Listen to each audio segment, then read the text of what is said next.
नमस्कार दोस्तों और साथियों। बिना कंपटीशन क्लासेस आपके लिए लेकर आया है पर्यावरण की एक स्पेशल क्लास, जिसमें पर्यावरण के बेसिक्स से आपको रूबरू कराया जाएगा। और यह विश्वास है कि यह प्रश्न जो भी हैं यहाँ पर डिस्कस किए जाएंगे आपके लिए बहुत ही लाभदायक साबित होंगे और आपको पर्यावरण अध्ययन का एक आधार प्रदान करेगा। सीधे चलते हैं साथियों, बिना समय नष्ट किए पर्यावरण अध्ययन के इस पार्ट में। तो पृथ्वी के चारों ओर शैल, मिट्टी तथा जल वायु की पतली परत का वातावरण मौजूद है, जिसमें समस्त जीव निवास करते हैं।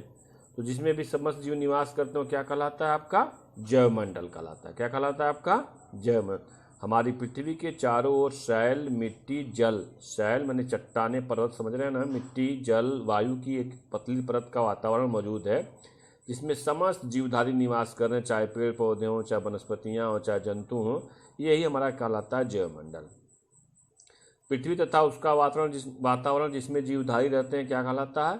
पृथ्वी तथा उसका वातावरण जिसमें जीवधारी रहते हैं जैवमंडल कहलाता है। क्या कहलाता है? आपका जैवमंडल कहलाता है। ठीक है। पृथ्वी का वह भाग जिसमें जीवन पाया जाता है क्या कहलाता है? जैवमंडल कहलाता है। ठीक है। हमारे पृथ्वी पर हमने बात किया था, पृथ्वी की बात न करके भारत के बायोस्फीयर रिजर्व, जिसके बारे में सबसे ज़्यादा प्रश्न पूछे जाते हैं, जैवमंडल कितने हैं? जैवमंडल आरक्षित क्षेत्र, भारत में कुल 18 जैवमंडल आरक्षित क्षेत्र हैं।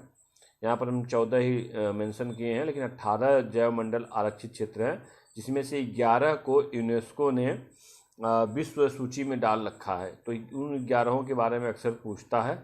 तो ग्रेट निकोबार जीवमंडल अंडमान निकोबार में है, सुंदरवन जीवमंडल पश्चिम बंगाल में, उत्तर द्वीपीय जीवमंडल अंडमान में है, मानस जीवमंडल असम में है। ये आप जैवमंडल के जैव विविधता वाले मेरे क्लास में इसको आप डिटेल से देख लेंगे, है ना, कि नंदा देवी जीवमंडल कहाँ है? उत्तराखंड में। कांगड़ा घाटी जीवमंडल कहाँ है? हिमाचल प्रदेश में। नीलगिरी जीवमंडल कहाँ है? तमिलनाडु, केरल, कर्नाटक की सीमाओं पर स्थित है। मन्नार की खाड़ी, यह भारत और श्रीलंका के बीच समुद्री जीवमंडल है। ये सब आप लोग पढ़ चुके हैं, तो इसको आप ध्यान में रखेंगे। जब उसकी क्लास होगी तो हम उसमें और डिटेल से बातचीत करेंगे। आइए, मानव क्रियाकलाप के आधार पर जो वन अभ्यारण्य होते हैं उसको 3 पार्टों में बांटा जाता है। एक होता है कोर जोन, जिसको केंद्रीय जोन कहते हैं। इसमें मानव क्रियाकलाप की अनुमति नहीं होती है। बीच का पार्ट होता है किसी भी वन अभ्यारण्य का। एक है बफर जोन, जिसको उभय प्रतिरोधी क्षेत्र कहते हैं। इसमें मानव को सीमित क्रियाकलाप की अनुमति होती है। आपको पता होना चाहिए कि राष्ट्रीय उद्यान में मानवीय क्रियाकलाप प्रतिबंधित होते हैं। चराई भी नहीं हो सकती पशुओं को, यहाँ तक कि एक लकड़ी भी आप नहीं उठा सकते। लेकिन वन अभ्यारण्य में मानव क्रियाकलाप की सीमित अनुमति होती है। उसी के आधार पर वन अभ्यारण्यों को पूरे एक वन अभ्यारण्य के क्षेत्र को 3 हिस्सों में डिवाइड करके हम लोग स्टडी करते हैं। पहला होता है केंद्रीय या कोर जोन, इसमें मानव क्रियाकलाप की अनुमति नहीं होती। दूसरा होता है बफर जोन, जिसको उभय प्रतिरोधी क्षेत्र कहते हैं। इसमें मानव को सीमित क्रियाकलाप की अनुमति होती है, जिसे वो पशुओं को चरा ले, कुछ लकड़ियाँ उठा ले, इस तरीके से। और तीसरा है आपका मैनिपुलेशन जोन, हेर फेर क्षेत्र। इसमें अनेक मानव क्रियाओं की अनुमति होती है। तो ये 3 जो है वन अभ्यारण्य के हिस्से होते हैं, केंद्रीय, उभय प्रतिरोधी और हेर फेर। इस तरह एक शब्द आता है पर्यावरणीय शब्द हर्बेरियम किसे कहते हैं? आप लोगों ने बहुत सी 12th में हर्बेरियम की फाइल बनाई होगी ना। एक ऐसा संग्रहालय होता है जिसमें पौधों को दबाकर सुखाया जाता होगा। आप लोगों ने अपने बचपन में किया होगा। हर्बेरियम फाइल बनाने के लिए पौधों की पत्तियां ले आते रहे होंगे, उसे 1 महीनों तक या 10-15 दिन तक आप किताबों के बीच में रखकर सुखा लेते होंगे। फिर एक काले रंग की फाइल होती थी जिस पर उस पौधे की पत्ती को टेप के माध्यम से चिपका देते थे, और चिपकाने के बाद उस पौधों के बारे में गुण दोष विवरण उसका लिख करके एक फाइल तैयार करते थे, जिसी को हम लोग हर्बेरियम फाइल कहा करते थे। तो ये सवाल आता है कि हर्बेरियम क्या है? तो हर्बेरियम क्या है? एक संग्रहालय है जिसमें पौधों को दबा करके सुखा लिया जाता है। ठीक है। ये देखिए कुछ संस्थान हैं जो बेसिक, देखिए मैं इस क्लास में, ये पर्यावरण का स्पेशल क्लास है, जिसमें मैं केवल बेसिक की बातें कर रहा हूँ जिनको आपको जानना ही जानना चाहिए। सबसे इसमें देखिए इम्पॉर्टेंट, राष्ट्रीय पर्यावरण शोध संस्थान कहाँ है? नीरी जिसको बोलते हैं, हाँ, national environment research institute, NEERI जिसको कहते हैं, ये कहाँ है? तो नीरी से नागपुर याद करते हैं, यानी इसको हिंदी में ही लिख दिया है तो कंफ्यूज हो जाएंगे लोग। राष्ट्रीय पर्यावरण शोध संस्थान, national environment research institute, NEERI कहाँ है? नागपुर में, एन से नीरी और एन से नागपुर। इंडियन बॉटनिकल गार्डन कहाँ है? इंडियन बॉटनिकल गार्डन कहाँ है भाई? कोलकाता में। फॉरेस्ट रिसर्च इंस्टीट्यूट कहाँ है? वन अनुसंधान संस्थान देहरादून में। नेशनल बॉटनिकल रिसर्च इंस्टीट्यूट कहाँ है? लखनऊ है। Indian institute of forest management की बात होगी तो भोपाल में। और भारतीय वनस्पति सर्वेक्षण विभाग कहाँ है? कोलकाता में। इन 5-6 को आपको दिमाग में रखना पड़ेगा, ठीक ना। अब आते हैं पर्यावरण में सबसे ज़्यादा पेड़ पौधों की बात होती है तो हम लोग पौधों का एक छोटा सा अध्ययन कर लेते हैं। वातावरण में जल की मात्रा के अनुसार पौधे 3 प्रकार के होते हैं, ठीक ना। एक होता है जलोद्भिद पौधे, जिनको कहते हैं हाइड्रोफाइट्स। वे पौधे जल में या ऐसी मिट्टी में पाए जाते हैं जो जल से संतृप्त हैं, जैसे हाइड्रिला, समुद्र शोक, सिंघाड़ा, ये सब हाइड्रोफाइट्स हैं। इन सबों को जल में या ऐसी मिट्टी में पाए जाते हैं जो जल पर्याप्त मात्रा में जहाँ पे होगा या जल से संतृप्त हैं, ऐसी जगहों पर आपको ये पौधे मिलते हैं। इनको हाइड्रोफाइट्स कहते हैं, हाइड्रिला, समुद्र शोक और सिंघाड़ा। एक पौधों का प्रकार समोद्भिद इनको कहते हैं, आपको देख लीजिए जीरोफाइट्स। ये पौधे पृथ्वी पर उन स्थानों पर मिलते हैं जहाँ औसत मात्रा में जल प्राप्त होती है, यानी जल की मात्रा बहुत ज़्यादा नहीं, एक नॉर्मल मात्रा में जल प्राप्त होती है, तो वहाँ पर जीरोफाइट्स पौधे पाए जाते हैं, इनको समोद्भिद कहते हैं। जहाँ अपेक्षित आर्द्रता अधिक होती है उन पौधों को हाइग्रोफाइट कहा जाता है, जहाँ पर आर्द्रता ज़्यादा हो, जैसे लाइकेन एक हाइग्रोफाइट पौधा है, ठीक ना। अच्छा, पारिस्थितिकी को लेकर के कई प्रश्न बनते हैं, तो आइए सीधे चले आइए। पर्यावरण पढ़ने और पारिस्थितिकी न पढ़े तो ये अलग सी बात हो जाती है, बेवकूफ़ी वाली बात हो जाती है। तो सबसे पहले आइए देखते हैं पहला प्रश्न पारिस्थितिकी को लेकर के।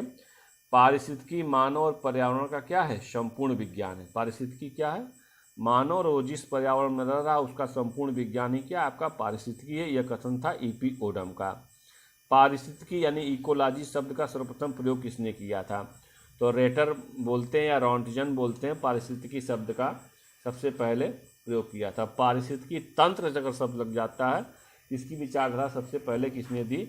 इसकी विचारधारा पारिस्थितिक तंत्र यानी जिसको इकोसिस्टम जिसको बोलते हैं, वो A.G. टॉन्सले ने दी। A.G. टॉन्सले कौन थे भैया? कोई सवाल आपसे ये पूछे कि A.G. टॉन्सले क्या है, तो A.G. टॉन्सले पर्यावरणविद थे, है ना।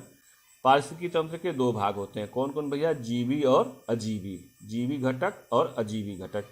पारिस्थितिकी तंत्र में निरंतर किस चीज़ की आवश्यकता होती है? तो पारिस्थितिकी तंत्र में निरंतर ऊर्जा की आवश्यकता होती है। पारिस्थितिकी तंत्र का महत्व क्या है? पदार्थों का चक्रण और ऊर्जा के प्रवाह को बनाए रखना ही पारिस्थितिकी तंत्र का महत्व है। ऊर्जा का रूप परिवर्तित होता रहता है। इकोलॉजी सिस्टम, पारिस्थितिकी संतुलन बनाए रखने के लिए उपलब्ध भूभाग के कितने क्षेत्र में वन संरक्षित रखने की अनुशंसा की गई है? यानी आपके विश्व का पारिस्थितिकी संतुलन बना रहे, है ना, तो कितने क्षेत्र पर वन चाहिए भाई? तो 33% क्षेत्र पर आपके वन है तो आप पारिस्थितिकी संतुलन के लगभग करीब हैं, तो उसके लिए आवश्यक है। विश्व का सबसे बड़ा पारिस्थितिकी तंत्र किसे कहा जाता है भाई? विश्व का सबसे बड़ा पारिस्थितिकी तंत्र समुद्र को कहा जाता है। ये विश्व का सबसे बड़ा पारिस्थितिकी तंत्र क्या? तो आप बताओगे विश्व का सबसे बड़ा पारिस्थितिकी तंत्र समुद्र है।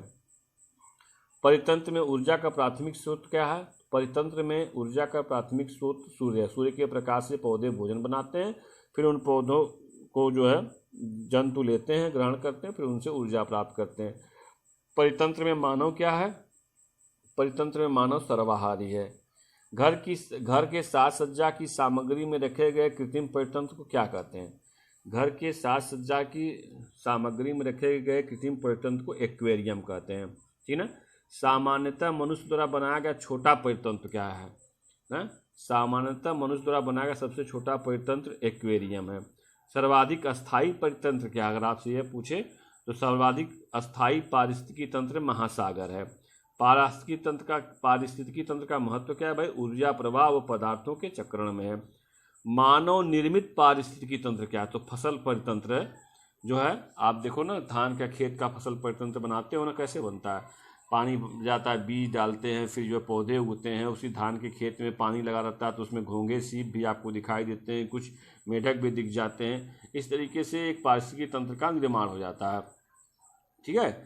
आप उसी में जोंक भी दिखाई देती है, कुछ वनस्पतियाँ भी, कुछ और खरपतवार भी उन्हीं के साथ उगाते हैं। तो एक प्रकार से एक पारिस्थितिकी तंत्र का निर्माण हो गया। तो मानव निर्मित पारिस्थितिकी तंत्र क्या है? फसल परितंत्र जो है मानव निर्मित पारिस्थितिकी तंत्र है। विश्व का सबसे ज़्यादा डिस्टर्ब या विक्षुब्ध पारिस्थितिकी तंत्र कौन सा माना जाता है? तो जो मानसूनी बायोम होते हैं ना, उनको जो सबसे विक्षुब्ध या पारिस्थितिकी तंत्र कहा जाता है। आइए कुछ बातें जब पारिस्थितिकी हुई तो उपभोक्ता का कर लीजिए। परितंत्र में प्राथमिक उपभोक्ता क्या है? तो आप लोग को याद होना चाहिए कि जितने भी शाकाहारी प्राणी हैं वह प्राथमिक उपभोक्ता होते हैं। खाद्य श्रृंखला में मनुष्य क्या है भाई? मनुष्य उपभोक्ता है, पेड़ पौधे भी खाता है, जीव जंतु भी खाता है। पारिस्थितिकी तंत्र में उच्चतम पोषण स्तर प्राप्त है सर्वाहारी को, मानव सर्वाहारी है। परितंत्र में बाज का स्थान क्या है भाई? सर्वोच्च उपभोक्ता का स्थान बाज का है। खाद्य श्रृंखला में ऊर्जा का प्रवाह होता है एक दिशी, याद कर लीजिएगा, खाद्य श्रृंखला में ऊर्जा का प्रवाह हमेशा एक दिशी हो जाता है। प्रथम श्रेणी की उपभोक्ता क्या है भाई? शाकाहारी जंतु जैसे खरगोश, हिरण, ये सब घास खाते हैं, तो यह सब जो है प्रथम श्रेणी के उपभोक्ता हैं। द्वितीय श्रेणी के उपभोक्ता बताइए। तो द्वितीय श्रेणी के उपभोक्ता कौन है? जितने भी मांसाहारी जीव है ना, वह द्वितीय श्रेणी के उपभोक्ता हैं। तृतीय श्रेणी के उपभोक्ता बताइए। मांस खाने वाले जानवर, वह तृतीय श्रेणी के उपभोक्ता में आते हैं। ठीक है, देखिए ये पर्यावरण की स्पेशल क्लास है, केवल पर्यावरण का एक फंडामेंटल बनाने के लिए आपसे इन प्रश्नों को पूछा जा रहा है, जिनका आपके पास चर्चा, जिनकी बातें आपके दिमाग में हमेशा चलनी चाहिए। ये प्रश्न सब परीक्षा में आए हुए हैं, ऐसा नहीं कि ये आपके लिए केवल खिलवाड़ की विषय है। एक तालाब के परितंत्र में जीव भार का पिरामिड कैसा होता है भाई? एक तालाब के परितंत्र में जीव भार का पिरामिड उल्टा होता है ना। घास स्थलीय परितंत्र में संख्या का पिरामिड कैसा होता है? सीधा होता है। एक वृक्ष पारिस्थितिकी तंत्र में संख्या का पिरामिड क्या है? उल्टा है। ऊर्जा का पिरामिड सदैव कैसा होता है? सीधा होता है। ये आपका पिरामिड से कभी प्रश्न बनता है उल्टा सीधा वाला, तो आप इसको जरूर ध्यान रखेंगे और इसको याद रखेंगे। आइए पर्यावरण से कुछ चीज़ें में जोड़ते हैं। आधुनिक वैज्ञानिक युग में विश्व की सबसे गंभीर समस्या क्या है? आधुनिक वैज्ञानिक युग में विश्व की सबसे गंभीर समस्या पर्यावरण प्रदूषण ही है। पर्यावरण की समस्या हल करने के लिए जो सर्वाधिक सिद्ध हो सकता है वो क्या है? पर्यावरण शिक्षा है, जो है पर्यावरण की समस्या को हल करने में सहायता कर सकती है। कौन? इसलिए देखिए अब प्राथमिक विद्यालयों से विज्ञान हटा करके पर्यावरण की शिक्षा कर दिया गया। 1 से 5 तक में अब आपको साइंस नहीं पढ़ाई जाती है, ध्यान रखिएगा, इन्वायरमेंट स्टडीज किया जाता है। कौन से जंतु परिवार प्रकृति में हानिकारक कीड़ों पर नियंत्रण रखते हैं? सरीसृप और पक्षी। यही जो है ना, आप देखिए बगुलों को आपने देखा होगा कि जो है वह किसी परितंत्र में कौन से जंतु परिवार प्रकृति में हानिकारक कीड़ों पर नियंत्रण रखते हैं? तो सरीसृप और पक्षी। देखिए सरीसृप जो होता है, जैसे सांप सरीसृप वर्ग का प्राणी, ये चूहों को खाता है ना। तो सर अब चूहे फसलों को कितना नुकसान पहुंचाते हैं। पक्षियां तमाम पक्षी हैं जो कि कीड़े मकोड़ों को खाते हैं। तो यह जो है आपके परितंत्र को हानिकारक कीड़ों से रक्षा करते हैं। जल क्या है भाई? जल एक यौगिक है, कभी भी तत्व मत लगा दीजिएगा। जल 2 तत्वों से, हाइड्रोजन और ऑक्सीजन से 2 संबंधी 1 के अनुपात में मिल करके बना हुआ है, इसलिए जल यौगिक है। जल का रासायनिक सूत्र क्या होता है? H2O होता है, ठीक ना। जल की अवस्था क्या? जल तीनों अवस्था में पाया जाता है, ठोस, द्रव और गैस। ये जल एक पदार्थ जो कि तीनों अवस्था में पाया जाता है। बर्फ है तो ठोस है, पानी के रूप में तो द्रव है, और भाप बन गया तो गैस है। पृथ्वी का कितना भाग जल से आच्छादित? पृथ्वी का 2/3 हिस्सा जल से घिरा हुआ है। सिंघाड़ा, कमल और हाइड्रिला कैसे पौधे हैं? सिंघाड़ा, कमल और हाइड्रिला जलीय पौधे हैं, जिनको हाइड्रोफाइट्स अभी आपने कहा था। जल का गैसीय रूप क्या कहलाता है? जल का गैसीय रूप जलवाष्प कहलाता है। जल का धरातलीय स्रोत क्या है? जल का धरातलीय स्रोत नदियां हैं। समुद्र का जल कैसा होता है भाई? समुद्र का जल खारा होता है। समुद्र का जल खारा क्यों होता है? तो सोडियम क्लोराइड की अधिकता के कारण, जिसको NaCl कहते हो, समुद्र का जल खारा होता है। प्रकृति में जल का पुनर्चक्रण कैसे होता है? तो वर्षा के द्वारा जल का पुनर्चक्रण होता है। भूमिगत जल कैसे प्राप्त होता है? तो हैंडपंप उसका स्रोत है, ट्यूबवेल है, पंपिंग सेट, ये भूमिगत जल प्राप्त करने के स्रोत हैं। नमक बनाया जाता है कैसे भाई? समुद्री जल से नमक। नमक का फार्मूला क्या है? NaCl, सोडियम क्लोराइड जिसको बोलते हैं NaCl। ये नमक का फार्मूला समुद्र के पानी से बना लिया जाता है। जल होता है क्या भाई? पारदर्शी। जल रंगहीन, गंधहीन, स्वादहीन और एक पारदर्शी है पदार्थ है। शुद्ध जल की विद्युत चालकता कैसी होती है? शुद्ध जल में विद्युत का प्रवाह नहीं होता, शून्य होती है, कम यहाँ पे लिखा हुआ है, तो उससे आप अंदाजा लगा सकते हैं। जमने पर जल का घनत्व तो क्या हो जाता है, जब भी जल जाएगा, जल जम के बर्फ बन जाएगा तो उसका घनत्व तो कम हो जाता है, इसलिए बर्फ पानी पर तैरता रहता है। शुद्ध जल कैसा होता है, वर्षा के जल को शुद्ध जल माना जाता है। जल का अधिकतम घनत्व कितना होता है, 4 डिग्री सेल्सियस पर जल का घनत्व सबसे अधिकतम होता है। जल कितने डिग्री सेल्सियस तापमान पर उबलता है, तो जल 100 डिग्री सेल्सियस तापमान पर उबलता है, यही उसका क्वथनांक है। ठीक है। आइए, पौधे किस क्रिया में जल वाष्प के रूप में बाहर निकालते हैं, तो वाष्पोत्सर्जन की क्रिया में पौधे जल को वाष्प के रूप में बाहर निकालते हैं। हमारे खून का कितना भाग जल होता है, तो हमारे खून का 40% भाग जल होता है। मानव शरीर में जल कितने प्रतिशत लगभग होता है, तो मानव शरीर में जो जल होता है वो लगभग 65% होता है। शरीर में पानी की कमी हो जाए तो उसको क्या कहते हैं, तो आप कहते हो भैया डिहाइड्रेशन हो गया है, उल्टी और दस्त हो जाती है तो डिहाइड्रेशन, पानी की कमी सीधे सीधे हो जाती है। ठीक ना। तो इसके लिए आप ORS घोल देते हैं, ओरल सोल्यूशन देते हैं, या नमक पानी चीनी का घोल बना करके आप देते हैं। अच्छा, जो पृथ्वी पर जल उपलब्ध है उसमें क्या है भाई, 97% सागरों में, 2% बर्फ के रूप में और 1% ताजे पानी के जल में उपलब्ध है। पानी कैसे शुद्ध करते हैं, पानी को शुद्ध करने का तरीका है क्लोरीन डाल करके भैया आप पानी को शुद्ध कर लेते हैं। पहले कुओं के जल को शुद्ध करने के लिए उसमें लाल दवा डाली जाती थी, तो परीक्षाओं में पूछा जाता था कि भाई लाल दवा का फार्मूला क्या है, पोटेशियम परमैंगनेट या KMnO4, है ना। यह जो है लाल दवा है जो कि पोटेशियम परमैंगनेट, यही जल स्रोतों में डाल दिया जाता है। पानी को हमेशा ये शुद्ध किए रहता है, जीवाणु बैक्टीरिया मार देता है। जल प्रदूषण का प्रमुख प्रभाव क्या है, जल प्रदूषण अगर बहुत ज़्यादा बढ़ जाएगा भाई ना, तो जलीय जीवन के लिए ऑक्सीजन की कमी हो जाएगी। जैसे मान लीजिए अगर आपके जल कुंभी बहुत ज़्यादा हो गई, पानी में बहुत ज़्यादा प्रदूषण हो गया, तो BOD बायोलॉजिकल ऑक्सीजन डिमांड की कमी हो जाती है ना। तो जल में रहने वाले जीव जंतु मर के ऊपर उठने लगते हैं। किस जल में साबुन के साथ, देखो जल 2 प्रकार का होता है, आपने भी पढ़ा है, मृदु जल और कठोर जल। तो मृदु जल क्या हो, जो जल पानी साबुन के साथ खूब झाग दे उसको मृदु जल कहते हैं, और जो जल साबुन के साथ झगवा न दे उसको कठोर जल कहते हैं, है ना। ऐसा कैल्शियम कार्बोनेट और बाइकार्बोनेट और सल्फेट की अशुद्धियों के कारण होता है ना। तो जो जल साबुन के साथ झाग देता है उसको क्या कहते हैं, मृदु जल कहते हैं। जल प्रदूषण के कारण जल में गंदगी कैसे कैसे डालते हो, देख लो, सीवेज नालों का पानी बहवा देते हो तो जल प्रदूषण हो जाता है। डिटर्जेंट या साबुन का घोल पानी में मिला देते हो, जल प्रदूषण हो जाएगा। ईंधनों का जलना, है ना, औद्योगिक अपशिष्ट, कल कारखानों, नदियों, नालों, तालाब, फैक्ट्रियों से निकलने वाले गंदगी को पानी में प्रवाहित कर देते हैं। नाभिकीय ऊर्जाओं, कृषि पदार्थ, ये सब बह करके नदियों में जाता है, इसलिए जल प्रदूषण होता जाता है। जल प्रदूषण से क्या हानि होती है, तमाम तरह के रोग होंगे जल प्रदूषण से, फसलों पर प्रभाव पड़ेगा, जलीय जीवों की हानि होगी, शैवालों की हानि होगी और पर्यावरणीय कारक पर प्रभाव पड़ेगा। आइए विविध प्रश्नों की ओर लिए चलते हैं आपको, पर्यावरण से जुड़े हुए कुछ विविध प्रश्न। जीव विज्ञान के जनक किसे कहते हैं भाई, जीव विज्ञान के जनक अरस्तु को कहा जाता है। अमीबा और पैरामीशियम क्या है, अमीबा और पैरामीशियम एक कोशिकीय प्राणी है, एक कोशिकीय जीव है, अमीबा और पैरामीशियम। ठीक है। अच्छा, मानव क्या है, मानव एक बहुकोशिकीय प्राणी। तो मनुष्य का वैज्ञानिक नाम क्या है, तो मनुष्य का वैज्ञानिक नाम होमो सेपियंस है। एक कोशिकीय प्राणी, मेढक, मनुष्य, पौधे क्या है, ये सब बहुकोशिकीय प्राणी है, एक कोशिकीय प्राणी नहीं है। सबसे सरल बहुकोशिकीय जंतु यानी पहला बहुकोशिकीय जंतु बोल सकते हो, सबसे सरल बनावट में, तो स्पंज को सबसे सरल बहुकोशिक जंतु कहते हैं, है ना। हम लोग का शरीर किससे बना है भाई, कोशिकाओं से बना है। अगर एक कोशिका बनी तो अमीबिया पैरामीशियम, और बहुत सी कोशिकाओं से मिल गया तो मेढक, मनुष्य, पौधे, जीव जंतु, ये सब जो बहुकोशिकीय प्राणी, स्तनधारी, तमाम ये चीज़ें आ जाएंगी। तो हमारे जीवन की सबसे छोटी और कार्यात्मक और संरचनात्मक इकाई क्या भाई, हमारे शरीर की सबसे छोटी कार्यात्मक जो कार्य करती है और संरचनात्मक जिनसे हम मिल के बने हैं वो क्या है, कोशिकाएं हैं, ठीक ना। मछली, मेढक, हाथी, चींटी क्या है भैया, बहुकोशिकीय प्राणी है।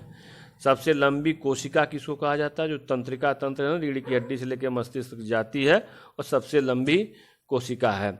जल और जमीन दोनों स्थानों पर रहने वाले जंतु क्या कहलाते हैं, ऐसे जंतु जो जमीन पर भी रहें और पानी में भी रहें उनको उभयचर या एम्फीबियंस कहते हैं, या एम्फीबिया वर्ग के प्राणी कहलाते हैं, है ना। ऐसा पक्षी का नाम बताइए जो आसमान में खूब उड़ता है, नभचर है लेकिन स्तनधारी है, तो वह चमगादड़ है। अब इसको पक्षी कह ही लीजिए, है ना, पक्षी की तरह पंख होता है लेकिन क्या है, स्तनधारी है, चमगादड़। जी हाँ, यही चमगादड़ कोरोना वायरस के लिए उत्तरदायी इस समय हुआ है। पूरी दुनिया में हाहाकार मचा है, पक्षियों की क्या विशेषता है भैया? पक्षियों की विशेषता हल्की और खोखली हड्डियाँ। कंगारू कहाँ पाया जाता है? कंगारू ऑस्ट्रेलिया में पाया जाता है। शुतुरमुर्ग क्या भैया? तो शुतुरमुर्ग देखो स्तनी नहीं है, उड़ता नहीं है, दौड़ता है बहुत तेज, रेगिस्तान में पाया जाता है और इसके एक अंडे से 40 आदमियों का आमलेट बन जाता है। चूंकि ये अंडा देता है इसलिए यह पक्षी वर्ग में शामिल है, स्तनधारी नहीं है। एक है जायंट एंटीटर जिसको चींटीखोर कहते हैं या एकेडीना चींटीखोर, ये सब जो है स्तनधारी हैं। और ये जो है डाल्फिन एक मछली है जिसको बहुत प्रसिद्ध है, पटना में डाल्फिन संरक्षण केंद्र है। तो भारत का सबसे प्रसिद्ध जलीय जीव है और भारत का जलीय जीव डाल्फिन ही कहा जाता है।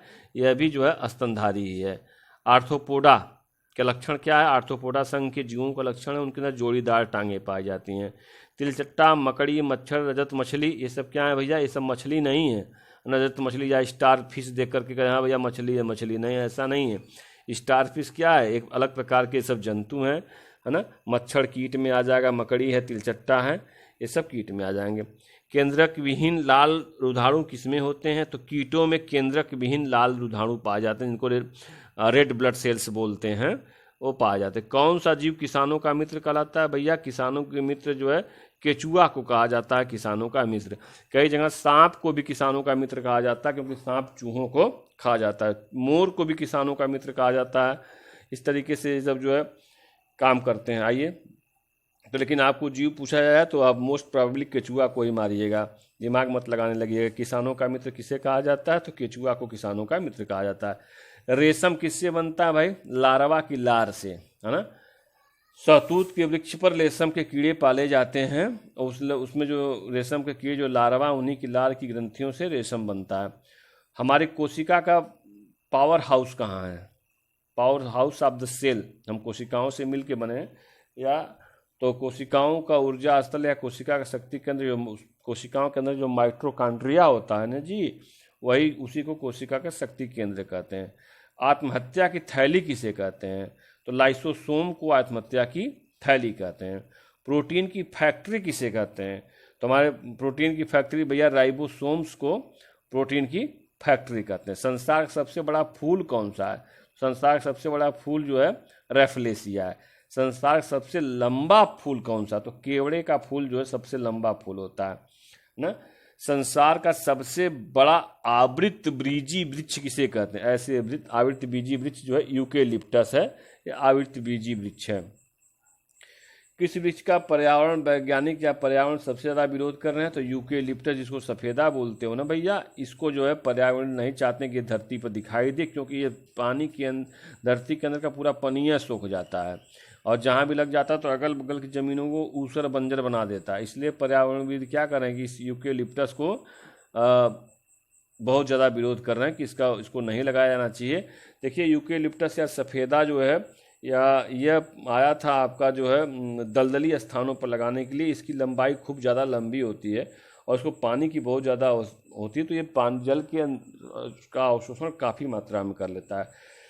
समुद्र के किनारे उगने वाले वृक्ष क्या होते हैं भाई? लवणोद्भिद होते हैं, साल्टी पौधे होते हैं। शुष्क वातावरण में रेगिस्तान में उगने वाले पौधे क्या कहलाते हैं भाई? मरुद्भिद कहलाते हैं। जिनकी पत्तियां कांटों में रूपांतरित हो जाती है उनको मरुद्भिद कहते हैं।